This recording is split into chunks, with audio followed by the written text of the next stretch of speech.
Hi everyone, সবাই কেমন আছো? আশা করি তোমরা খুব ভালো আছো।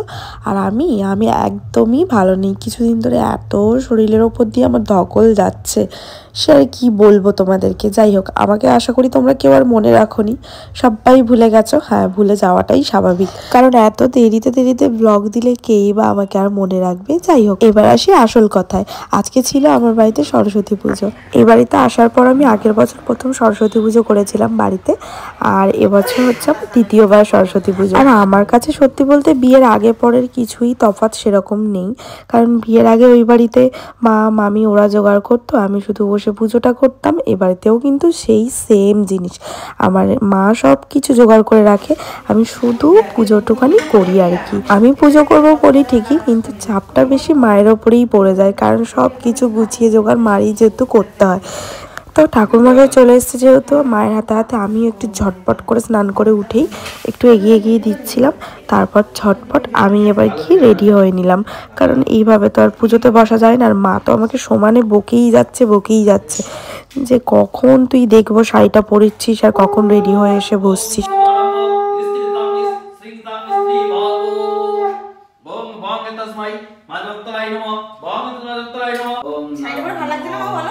ओम भूर्भुवस्सुः तत्सवितुर्वरेण्यं भर्गो देवस्य धीमहि। এবার তোমরা বলো তো আমাকে কেমন লাগছে, বলো কিন্তু কমেন্ট করে। আর এই শাড়িটা জানো তো, আমার এই বাড়ির মায়ের শাড়ি। আগের বছরও আমি মায়ের শাড়ি পরেছিলাম, আর এবছরও আমি মায়ের শাড়িই পরেছি। আর বিয়ের আগে জানো তো আমি আমার মা, তারপর মামি ওদের শাড়িই পরতাম, দিদা ওদের শাড়ি পরতাম। আর এ বাড়িতে আসার পর থেকে কিন্তু আমি প্রত্যেক বছর মায়ের শাড়িই পরি। আগের বছরও পরেছিলাম, এবছরও পরেছি। আর সত্যি বলতে অনেকেই বলে যে মায়ের শাড়ি পরতে সত্যি ভীষণ একটা অন্যরকম ভালো লাগা থাকে মায়ের শাড়ির মধ্যে, কিন্তু আমারও ঠিক সেম তাই। আমার যতই শাড়ি থাক না কেন, মায়ের শাড়ির প্রতি কিন্তু নজরটা আমার একটু বেশিই লাগে।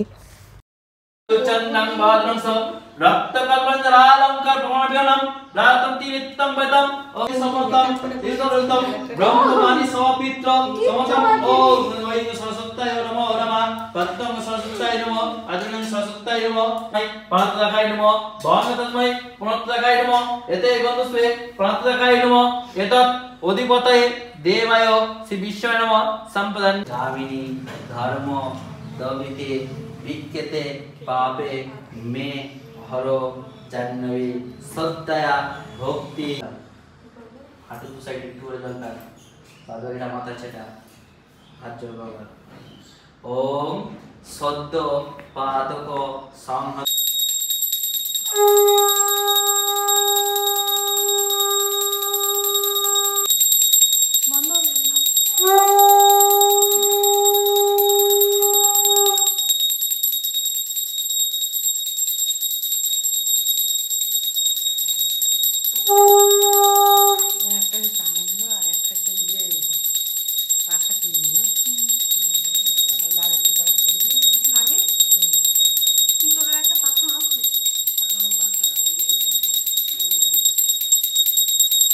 পুজো কমপ্লিট হয়ে যাওয়ার পর আগে একটু চা বানিয়ে খেলাম, সকাল থেকে এত মাথা যন্ত্রণা করছিল। এরপর আজকে দুপুরে ভেবেছিলাম একটু লুচি আর ঘুগনি খাবো, অনেক কদিন ধরেই লুচি ঘুগনি খেতে ইচ্ছা করছে, কিন্তু মা বললো আজকে আর তোকে রান্না করতে হবে না, খিচুড়ি আছে, খিচুড়িটাই দুপুরে খেয়ে নিস, আর রাত্রে পারলে লুচি ঘুগনি করিস, তখন লুচি ঘুগনি খাস। তো তাই খিচুড়ি পাঁপড় আর মিষ্টি খেয়েছিলাম দুপুরে। আর তারপরে এই যে দেখতে পাচ্ছ, এটা হচ্ছে সন্ধ্যাবেলা আমরা সবাই মিলে একদম হুট করে ঠিক করেছিলাম যে আমরা সবাই মিলে ডিনারে যাব। আর সত্যি বলতে আমার হয়তো যাওয়া হতো না, কারণ তার আগেই আমি প্ল্যানিং করে নিয়েছিলাম যে বাপের বাড়িতে যাব, কিন্তু তারপর আমি সেই প্ল্যানিংটা ক্যান্সেল করে আমিও চলে গেছিলাম ডিনারে। কারণ এই বছরে একটা দিন আমরা সবাই মিলে কিন্তু একসাথে একটু রাত্রে ডিনারে যাই, মজা করি। আর নিজেরা পার্সোনালি তো সবসময় এদিক ওদিক যাওয়া হয়, কিন্তু সত্যি বলতে একসাথেই যে সবাই মিলে যাই আর যে এনজয়টা হয়, সত্যি এটা একটা অন্যরকম। মানে আমরা একটু বেশিই আনন্দ করি যেখানেই যাই না কেন, এটাই ব্যাপার।